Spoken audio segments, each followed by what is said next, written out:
Azken agintaldian udalbatzan egon diren 6 zinegotzi jeltzaletatik 2 bakarrik daude Oñatiko EAJak udal hauteskundetan aurkeztuko duen zerrenda berrian, Lourdes Idoiaga eta Javi Balzategi.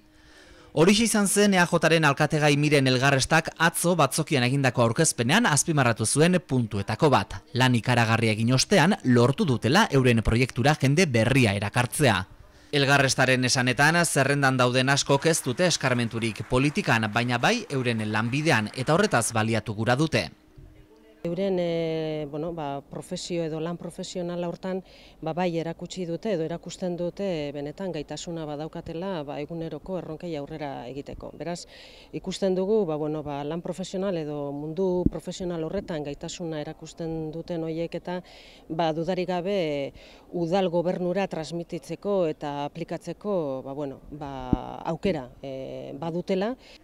Alderdira afiliatuak bakarrik ez, independenteak ere badaude zerrendan eta alkategaiaren iritziz adin eta lanbide aldetik talde anitza osatu dute.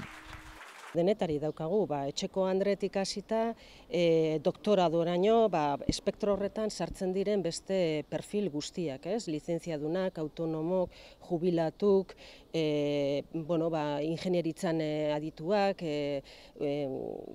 abogaduak, danetik, eta iruditzen zaigu benetan aberatsa dela.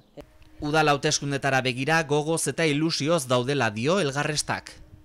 Ez da erreza, horrelako erronka bati aurre egitea, baina behin sartzen garenean eta elkarlanean eta ekarpen guztia kontutan hartuta ilusioa pizten da, eta benetan momentu honetan izugarri gogoarekin udal gobernura iristeko. Alkategaiak atzoko aurkezpenean azaldu zuenez, Bilduk udal gobernuan egon den 4 urtetan ez ditu hainbat herritarren espektatibak asebete. Zentzu horretan, Elgarrestak dio oñatiar askok nahi duten gobernu aldaketa eragingura dutela. EAJak 32 urtetan udal kudeaketan erakutsitako estiloa eta eraginkortasuna berreskuratuz. Jeltzaleek iragarri dute baita ere euren lehentasuna ekonomia krisi luzeari aurre egitea izango dela.